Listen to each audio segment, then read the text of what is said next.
আসসালামু আলাইকুম রহমতুল্লাহ। বন্ধুরা, এই যে দেখেন আমাদের লাউ গাছ, দুন্দুল গাছ, চালকুমড়া এগুলা সব মোটামুটি অবস্থা বেশ একটা ভালো না। কারণ হয়েছে এগুলার গোড়াতে পানি এসে পড়ছে।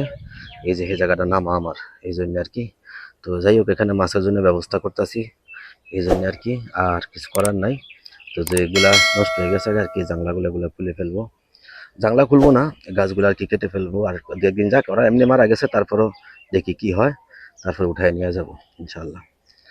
তো এই জন্য আর কি আজকে ভিডিওটা করলাম আপনাদেরকে দেখানোর জন্য। যে দেখেন এখানে এই যে পানি আসছে, পানি আসার পরে এই যে দেখেন গাছগুলোর অবস্থা কেমন হয়েছে। কিটা জাংলাতে গাছগুলো বেশ একটা ভালো না, খুবই খারাপ অবস্থা। এই যে দেখেন, এই যে।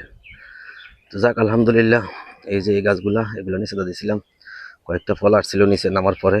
এই যে এখন একটা ফল আছে, এই যে দেখা যায়, এই যে এখন একটা ফল আছে। যাই হোক, এই যে গাছগুলোর অবস্থা এমন আর কি। এই জন্য আর কি আপনাদেরকে দেখাইলাম যে বৃষ্টি আসছে, বৃষ্টির পরে এই দেখেন গাছের গোড়ায় সব পানি এসে পড়ছে, পানি একদম গোড়া নিচে। এই জন্য আর কি চালনা নিচে এটা গাছ প্রথম লাগাইছিলাম, এই জন্য আর কি।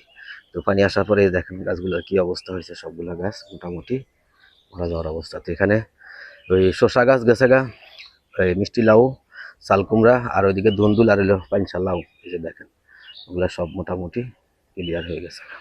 তো ঠিক আছে বন্ধুরা, এই জন্য আর কি আপনাদের দেখানোর জন্য ভিডিওটা করলাম। সবাই ভালো থাকবেন, নিজের খেয়াল রাখবেন।